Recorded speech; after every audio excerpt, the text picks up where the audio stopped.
welcome back to our channel. Unlock the secrets of valuable quarters. Some are worth more than you think. Like and subscribe for the top picks. In the quiet churn of the US Mint's machinery during the early 1990s, few would have suspected that among the millions of 1992 quarter-dollar coins being struck, a small handful would carry within them the seed of mystery that would ripple through the numismatic world decades later. The year itself was unassuming, an election year, an economic era shifting from recession to recovery, and business as usual in the Denver and Philadelphia mints. The Washington quarter, unchanged in design since its 1932 introduction, continued its role as a cornerstone of everyday commerce, clinking in pockets and cash registers with familiar ease.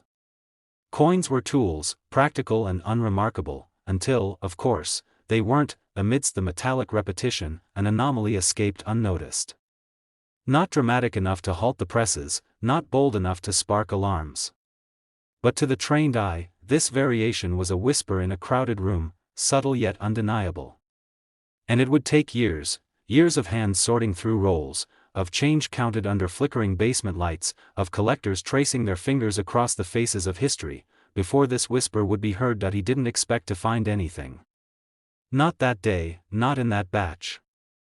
The collector, a man more seasoned by hope than by luck, had long grown used to disappointment. Coins came and went, duplicates, triplicates, the same silvered faces gleaming under lamplight, then sliding quietly into labeled slots within thick plastic sleeves. The 1992 quarter had always been one of those coins that hardly inspired pause. It was common, mass-produced, ordinary in every respect, or so it seemed, but as his fingers brushed across the next coin, something caught him, not the design, but the texture. He squinted closer, lifting the piece to the light. The edges were clean, the image sharp, but there was something different, almost unsettling. The lettering seemed off. He turned to his magnifier, peering into the familiar inscription, United States of America. Nothing screamed abnormal.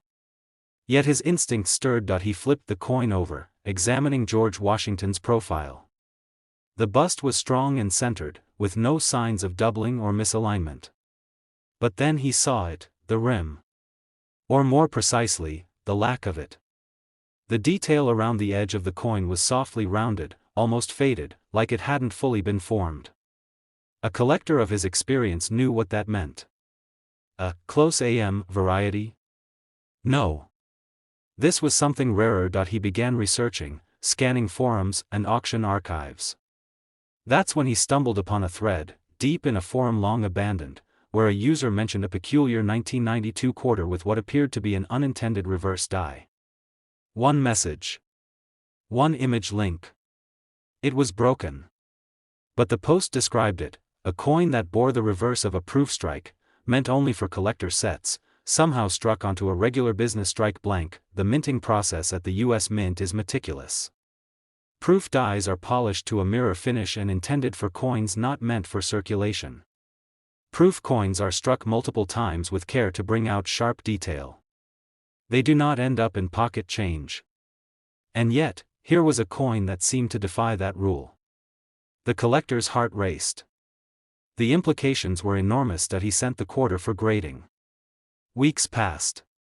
Each day stretched with agonizing silence. When the envelope finally arrived, his hands trembled. The label confirmed his suspicion, 1992 quarter with reverse proof die error, business strike planchet. It was real. The coin had been struck using a reverse die not intended for general circulation.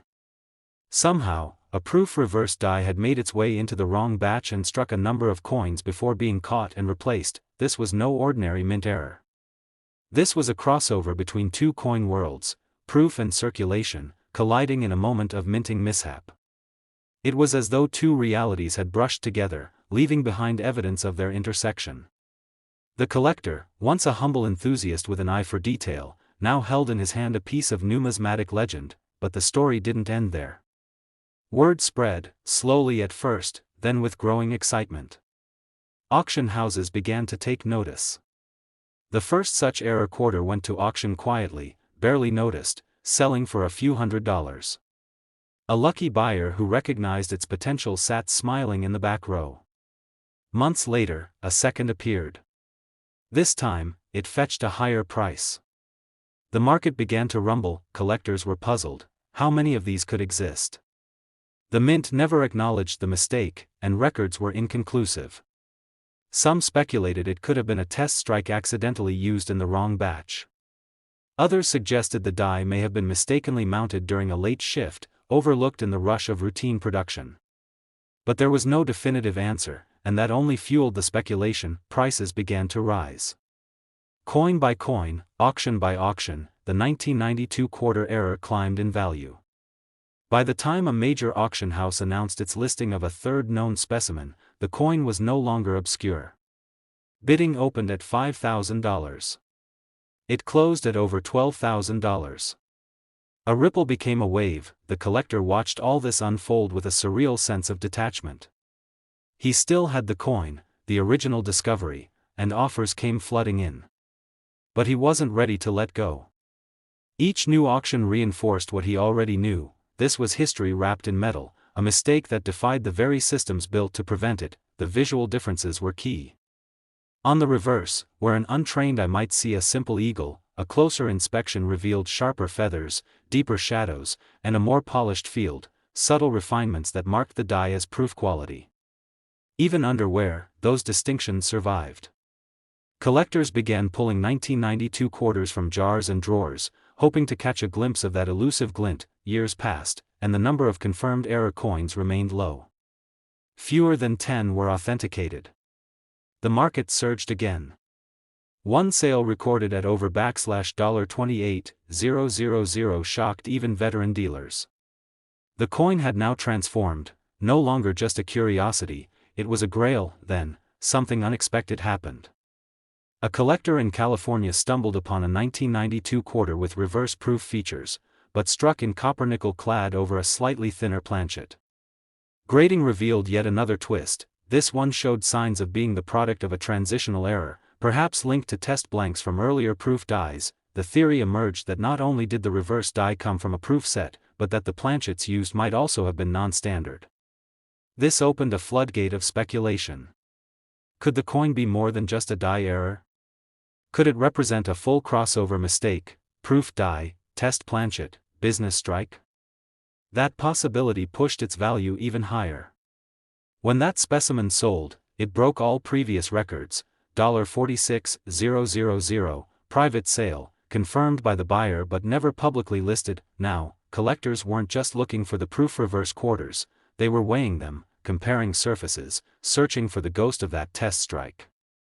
Some even believed there might be a mule, an even rarer error where a 1992 quarter might bear a mismatched obverse or a date irregularity, though no such specimen has ever been verified. But one detail often went unnoticed. The twist that only the original discoverer knew. During grading, a faint clash mark had been recorded on his coin, an imprint of Washington's bust, subtly visible behind the eagle on the reverse. A die clash. It suggested that before the error was discovered and corrected, the dies had struck each other, unimpeded by a planchet. That mark made his coin not just an error, but an error within an error. Proof die. Business strike. And a clash, all wrapped into one. He never sold the coin. He never needed to. For him, the value was more than monetary. It was the thrill of the hunt, the unfolding mystery, and the rare feeling of holding in his hands something no one else ever would. The coin was his secret, his story, and his legacy, and so, the 1992 $quarter coin, born in an age of mass production and faceless transactions, became a symbol of accidental brilliance. Not through design, but through the sheer improbability of human oversight and mechanical misstep. It was a whisper that turned into a legend, a routine coin transformed into a relic of imperfection. One that continues, even now, to captivate the hearts of those who believe that sometimes, the smallest errors can be the most valuable treasures of all. There was a time when the rhythm of life clinked in metal tones. Gas stations, diners, vending machines, they all echoed with the unmistakable chime of a coin sliding into place. The 1970s in America was a decade of cultural unrest, fuel crises, and shifting trust in government. But even amid protests and polyester, the quarter remained a constant.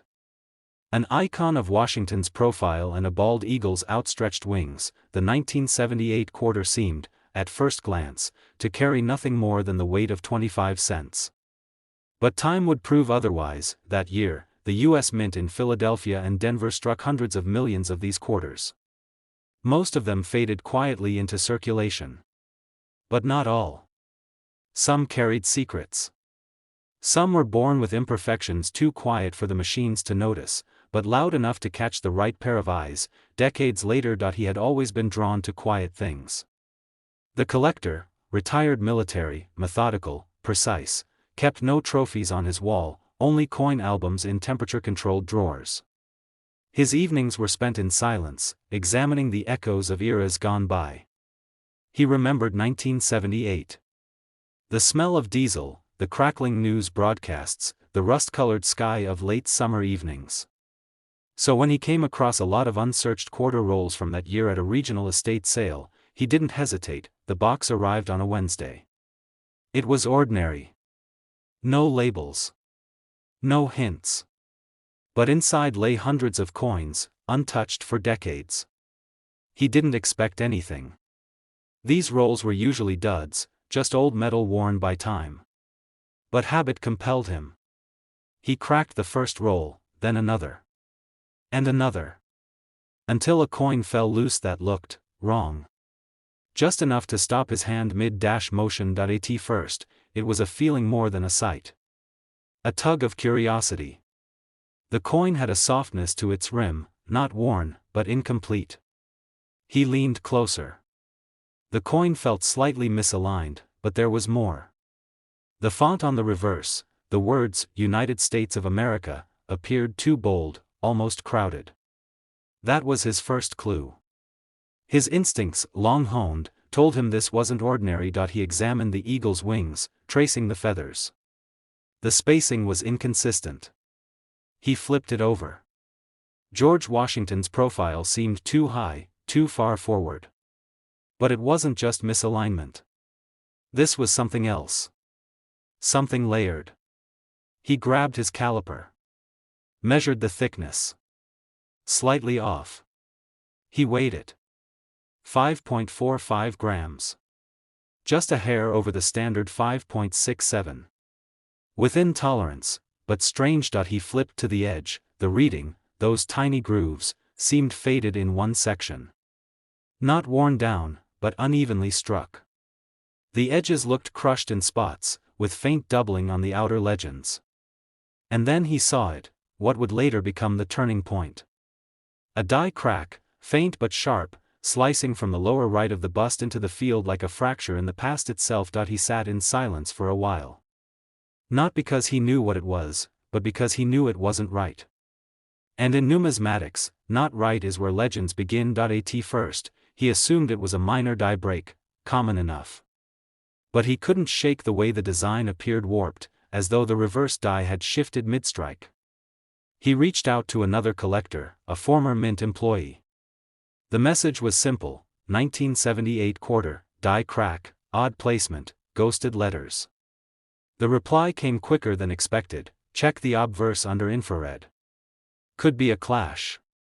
If it's what I think it is, you're holding a ghost. A ghost. That was the word used by insiders for a particular kind of mint error, one born from die clashes where the two dies strike each other without a planchet between them, leaving mirrored impressions faintly embedded in the next coin struck. Ghost images. And in rare cases, a clash combined with misalignment and die fatigue could create what some called a shadow strike. He tested it. Infrared scans revealed a faint outline, on the obverse, behind Washington's neck, barely visible, a reverse impression. The talon of the eagle, tucked where it shouldn't be. It was real. A triple error, die clash, off-center misalignment, and die deterioration, all layered into one unsuspecting 1978 quarter. The coin didn't just tell one story. It told three. And none of them should have coexisted. He sent the coin to be graded, including high-resolution scans and a detailed letter. Weeks passed. Then months. The grading service contacted him. They needed to keep it longer. Their usual evaluators had never seen a coin quite like it. One report noted phantom legends, while another suggested design doubling with reverse ghosting on obverse fields. When the verdict finally arrived, it was staggering. MS62, rare triple error classification. One of a kind. The grader's note read, "This coin displays a unique collision of die events not typically seen in a single specimen from the late pre-statehood quarter era. Likely caused by a combination of misalignment, die fatigue, and unintended die clash. Only known 1978 quarter with these overlapping anomalies." The collector sat with the coin that night. In the sterile light of his desk lamp, he wondered how many others like it existed. Probably none. Possibly a few. Either way, he had found his ghost. And soon, others would hear the whisper too. Auction houses began making inquiries. The buzz was quiet at first, but numismatic forums lit up. Most dismissed it, a one-off, a freak of process. But others knew better. Error coins of this magnitude don't stay quiet. They start trends. They become blueprints. Other collectors pulled out their own 1978s. A few found soft rims. One found a partial clash. But none bore all three anomalies. As demand rose, the collector agreed to list the coin, privately, through a well-known auctioneer. The price floor? Undisclosed. The final bid? Also private. But insiders whispered of 6 figures. And for a quarter that cost him 25 cents, that was a statement. Over time, the value of the coin wasn't just monetary. It became mythical. People began searching not just for ghost clashes, but for other 1978 errors, double dies, off-center strikes, mispunched mint marks. Some were real. Some were imagined. But all were inspired by the one coin that proved even the most ordinary year could hide something extraordinary. Years later, another twist emerged. A mint report surfaced through a FOIA request, detailing a 2-week window in early 1978 where a press malfunction in Denver resulted in dozens of planchet feed issues and repeated die clashes. No coins were recalled. No investigation was launched.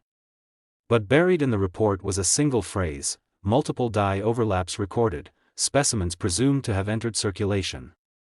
That was the final puzzle piece. The error wasn't just a mechanical fluke.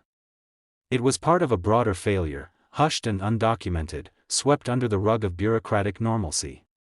And from that forgotten moment came one of the rarest quarters of the decade. Today, the story of the 1978 $quarter coin remains part cautionary tale, part collector's legend. It didn't look special. It didn't announce itself. But within its flawed design lay a perfect storm of chaos and history. And for those still searching, it's a reminder that some errors are too beautiful to correct, and too valuable to ignore. He was the kind of man who noticed things most people missed. The faint shimmer of sunlight on tarnished brass, the gentle warp in an old bookshelf's edge, the uneven sound of a ceiling fan one blade too long. So when he sat in his garage one winter afternoon, sifting through a box of forgotten coinage left behind by a late uncle, he wasn't looking for anything grand. Just patterns. Details. And maybe a story. There were Eisenhower dollars, Kennedy halves, nickels with worn-off faces, and dozens, hundreds, of quarters. The years blurred together until one particular coin stopped him. It was subtle. The quarter wasn't shinier or heavier. But when he flipped it under the desk lamp, something about the surface refused to sit still. 1998. A year that didn't scream rarity. No major wars. No historic design changes. Just the tail end of the 20th century, a year of quiet transitions and new technologies. He had no reason to pause on that date. And yet, the coin held his gaze. George Washington's bust was standard, but under scrutiny, the coin revealed slippage. His chin appeared slightly doubled. He checked the reverse. The bald eagle, regal and familiar, stood perched on the bundle of arrows. But the feathers, particularly on the left wing, seemed blurred, almost shadowed. Was it his imagination? He took out a magnifier. Then a loop. What looked like slight motion blur on the wing began to show clear signs of doubling. Not post-mint damage, these were raised impressions. The kind that only occurred when a die had struck a planchet not once, but with a barely misaligned echo. His fingers tightened around the coin. The reeded edge was next. He rolled the coin on a glass surface. The sound was slightly off. It wasn't a perfect ring, more like a hum with static. Curiosity gave way to excitement, then to obsession. He compared it to a dozen other 1998 quarters he'd found in the box. None showed the same effects. This one had something different, something unintended. Still, he wasn't ready to believe it was valuable. Not yet. That he posted scans on a collector's forum, unsure what kind of response to expect. Hours passed. Then a reply from someone with a reputation badge and over 2,000 posts. Your coin, it's not just doubling. That might be a misplaced hubbing. Possibly a design transition test. Ever seen the 1999 pre-statehood test clashes? He hadn't. That was when everything changed. A numismatist from Oregon reached out privately. He asked for better scans, including UV exposure and microscopic surface imaging. The response he sent a day later was brief: you may be sitting on a pre-clash transitional error. Those weren't supposed to exist in '98. Can we talk? He agreed to a video call. What he learned was this: toward the end of 1998, the U.S. Mint had been preparing to roll out the first of the 50 state quarters, a program that would launch officially in 1999. But in late summer of that year, internal Mint testing included trials of new dies. In very rare circumstances, these test dies were improperly aligned with standard 1998 planchets. Few, if any, were ever released. His coin bore several markers consistent with those trials. The slight misalignment of Washington's profile. The faint but discernible traces of a modified reverse feather design not used until the Delaware quarter in 1999. Even the alloy content of the planchet was marginally outside tolerance, possibly a result of early metal composition tests for the state program, but there was more. A microscopic scan revealed an internal die gouge just below the eagle's left talon. A known marker found in only a handful of unconfirmed transitional pieces from that time.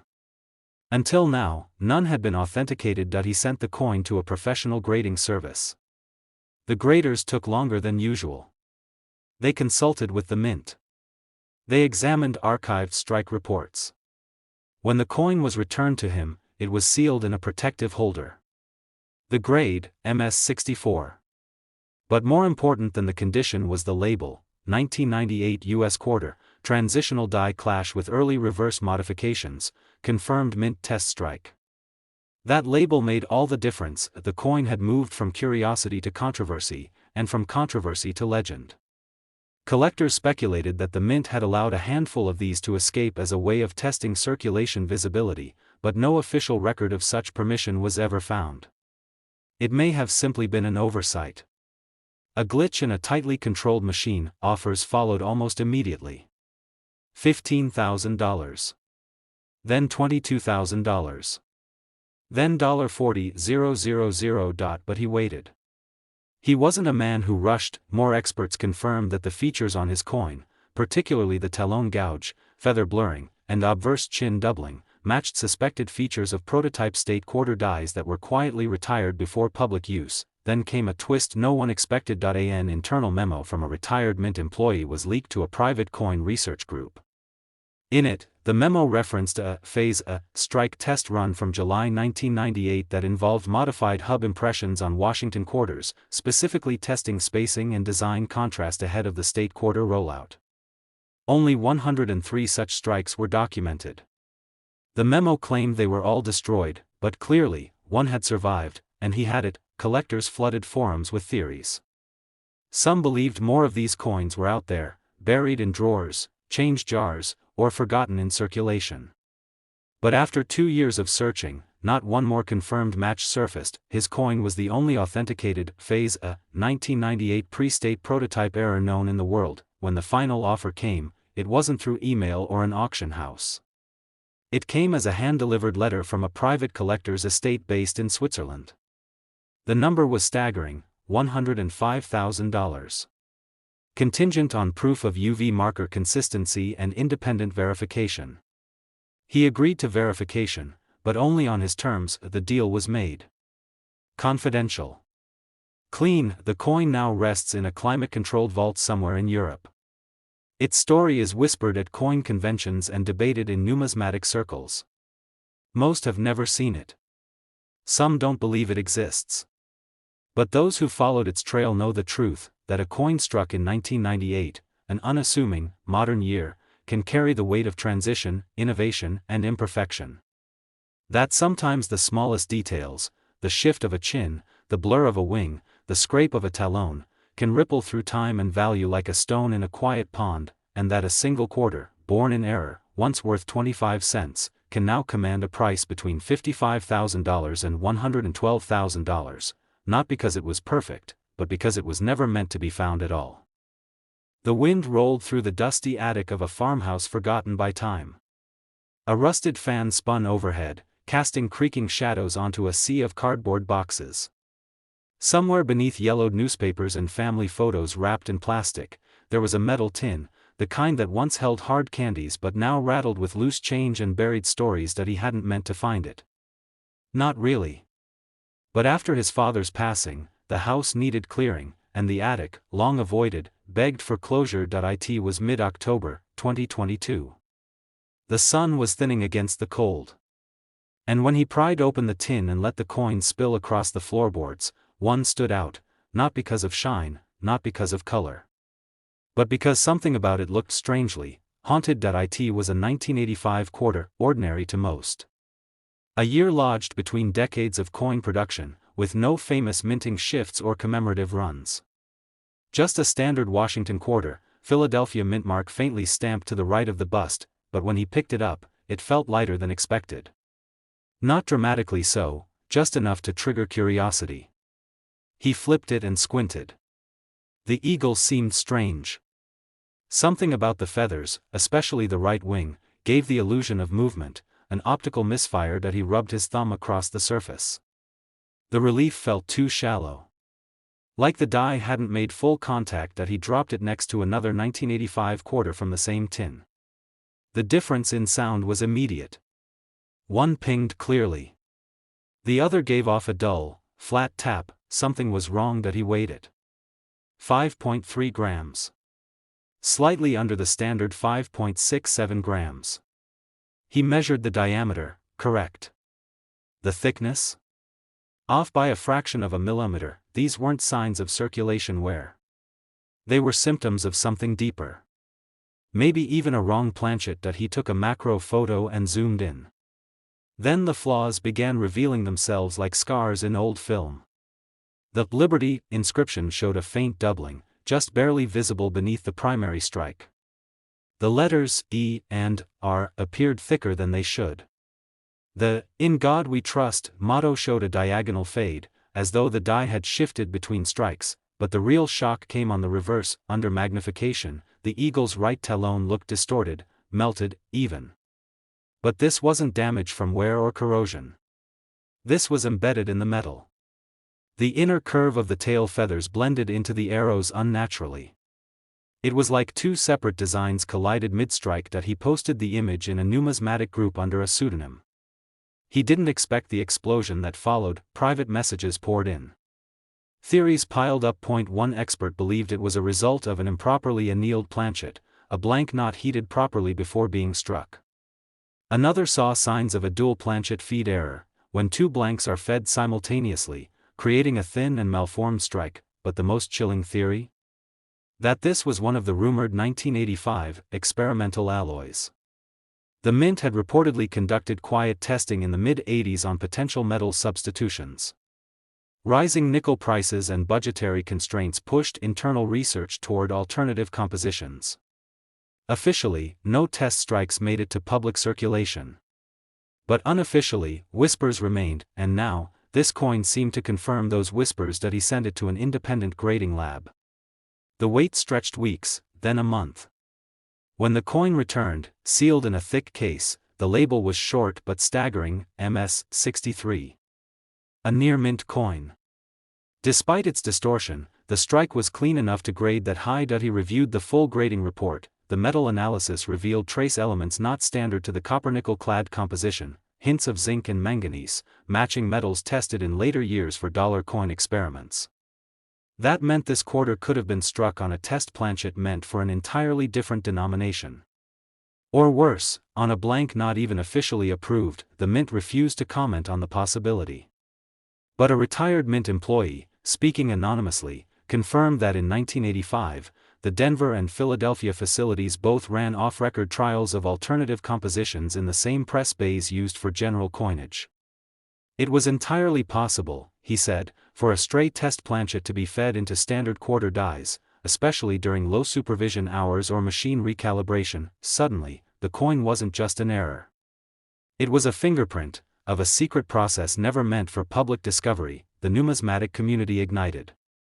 One collector called it a phantom strike from a forgotten project. Another likened it to a time capsule, the physical embodiment of an internal policy that vanished without documentation. Auction houses began circling. The first offer, $19,000. He declined. The next offer came with strings. A private collection in Tokyo wanted exclusive rights. They offered $46,000 and asked to suppress all public images of the coin to protect their investment. He refused again. He had grown connected to it, not because of greed, but because of legacy. His father, the quiet man who'd once stashed that old candy tin in the attic, never chased fame or money. He collected coins for the thrill of discovery, not the value. This coin, now confirmed as a one-of-a-kind anomaly, felt like a final gift. Still, the market didn't slow. By spring, collectors began pushing their bids into the six-figure range. It had become clear, this wasn't just an oddity. It was possibly the only surviving 1985 quarter featuring a transitional alloy composition, struck by mistake, never intended to leave the mint. With the coin's full story now unraveling in whispers, a private buyer emerged through a well-known intermediary. A European investor with a reputation for acquiring rare currency artifacts. The offer was clean, confidential, verified. And it included a public display clause. The coin would be showcased for 3 years in a traveling historical currency exhibition before entering the buyer's private vault. He accepted. Final sale price, undisclosed, but verified insiders reported it landed firmly within the expected range, between $58,000 and $118,000. To this day, no other 1985 quarter with similar composition or strike anomalies has been discovered. Some believe others exist, hidden in basements, coin jars, or pocket change that's never been questioned, but most believe this one is truly unique. A perfect mistake. A quarter born in the gap between routine and experimentation, between intention and accident. A coin that broke every rule by simply surviving unnoticed, until someone finally listened closely enough to what it was trying to say. In 1974, the United States was in the midst of subtle but powerful shifts. The Vietnam War had recently drawn down, inflation was pressing harder on the average citizen, and the U.S. Mint, like many institutions, was under pressure to maintain public confidence amidst economic uncertainty. The quarter dollar, bearing the familiar profile of George Washington on its obverse, remained a staple of everyday life. Struck primarily from a copper-nickel clad composition, it was mass-produced by the millions at various mints, including Philadelphia, Denver, and San Francisco. Nothing, at first glance, seemed remarkable about the coins issued that year. They were utilitarian, uniform, and, so it appeared, flawless, but perfection is often only a matter of perception. Deep within the seemingly standard coinage of that year, buried under the predictable repetition of mint presses, something curious emerged. A rare error, undocumented at the time, began its quiet journey through circulation.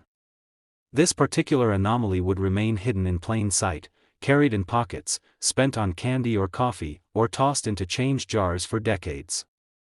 Its story, unlike the coin itself, was not circulated. In a quiet suburb years later, a coin collector named Daniel Wexler, known in niche numismatic circles for his relentless weekend hunts at estate sales and flea markets, stumbled across what he initially dismissed as just another quarter tossed into a cardboard box of mixed change. The date caught his eye out of routine, 1974, but it was the texture, the glint, and a nearly imperceptible difference in the coin's luster that made him pause. Most quarters from that year had a specific dullness due to circulation. This one gleamed oddly, inconsistently. Daniel didn't realize what he was holding. Not yet. He ran a soft cloth across its surface and brought it under his lamp. Under magnification, the coin revealed itself, though only partially. The first thing that seemed amiss was the rim, thicker on one side, unusually thin on the other. It gave the impression of an off-center strike, but it wasn't. The denticles, those tiny ridges that border the coin's design, seemed inconsistent, sharp on one quarter of the coin, melting into the blankness on another. His curiosity piqued. Daniel compared the coin to a known authentic 1974 quarter. That's when he noticed it. The most minute, but impossible to ignore discrepancy: the word Liberty was double-stamped. Not boldly, as one would expect from a dramatic double-die error, but subtly, like a faint echo behind the primary letters. It was especially evident on the B and the D. A ghost image, invisible to an untrained eye, whispered across the coin's surface. Still, Daniel wasn't convinced he'd found anything of significance. Coin errors, after all, varied in value depending on severity and type. Some double-die errors were famous, like the 1955 Lincoln cent. But quarters? From the 1970s? Not common. He consulted a few reference books and sent grainy images to fellow collectors online. Opinions varied. A few dismissed it as die fatigue or wear. But one email caught his attention. The sender was a semi-retired mint engineer, someone who had worked at the Philadelphia Mint during the 1970s. He said the image reminded him of a known issue during that time, an equipment calibration error involving one of the die presses used for the quarter dollar. The die had briefly slipped alignment during a routine changeover, causing a handful of coins to be struck with a misregistered obverse die. It was a short-lived error, caught and corrected swiftly, but a small batch had reportedly escaped into circulation before quality control flagged the anomaly. The engineer remembered because it had prompted an internal review, though no coins were ever officially recalled. Daniel's pulse quickened. If what he held was part of that rare, unacknowledged run, it might be a ghost from a forgotten chapter of U.S. minting history. He decided it was time to get the coin authenticated. He sent it, nervously, to a third-party grading service, paying the express fee to minimize the wait. Weeks passed. The package arrived back on a rainy Thursday, encased in a sealed holder. The label read, 1974 quarter, double die obverse, type 2, extremely fine 45. His breath caught. Not just a double die, but a specific type. The grading service had catalogued only 4 such specimens to date, and Daniel's coin was now the 5th known example. The term, type 2, hinted at a very specific subtype, one where the doubling occurred from a misaligned die during a machine reset, not a traditional overstrike. Its rarity wasn't just in the doubling itself, but in the mint's failure to ever document the issue publicly. Collectors began to whisper. News spread within tight circles. A coin that once sat unceremoniously in a forgotten box was suddenly a topic of heated discussion on numismatic forums. Bids trickled in, first $1,000, then $2,500. But Daniel wasn't ready to sell. He was chasing something else, the story. He wanted to know how such a coin, minted under the strict controls of the U.S. Treasury, could have slipped through unnoticed. His search led him to microfilms of mint records, archived internal reports, even conversations with retired employees. Most of them had no recollection of any 1974 error. Some denied it outright, but one document stood out, a memo, undated but folded inside a larger operations review, referencing an unspecified alignment issue on Q4 production batches, press number 4. No error coin was mentioned, but the timing and location matched the story relayed by the retired engineer. It was enough for Daniel to believe his coin wasn't an anomaly. It was evidence. The market value began to climb, almost as if fueled by the silence surrounding the coin. With only 5 known examples, the 1974 double die quarter was a phantom in coin collecting databases, barely listed, scarcely described. No price guides could agree on its worth. It had no track record. That mystery drove collectors mad with intrigue. At a numismatic auction held privately among elite collectors, a similar specimen sold for $7,600. Another fetched $9,200, though whispers suggested the buyer would have gone higher. Yet Daniel's coin had something different. The ghost lettering on his specimen was more distinct than any of the others. The coin also bore a slight die chip behind Washington's head, possibly caused during the misalignment, which had not been seen on other examples. This small, nearly invisible flaw suddenly made Daniel's coin unique among the unique. Some theorized this chip formed only during the earliest strikes of the flawed die's usage, before it was corrected, making his coin perhaps the first known strike of the error batch. This revelation triggered a shift in how the coin was perceived. It was no longer just a rare error, it was a time capsule of the exact moment a machine at the U.S. Mint lost precision. A mechanical hiccup now immortalized in metal. Private collectors began offering not just money, but trades, prized Morgan dollars, rare colonial coppers, even six-figure offers contingent on provenance. But Daniel still held on, until one morning, he received an envelope. No return address. Inside was a single note, typed on thin paper. There were more. Yours isn't the only first strike.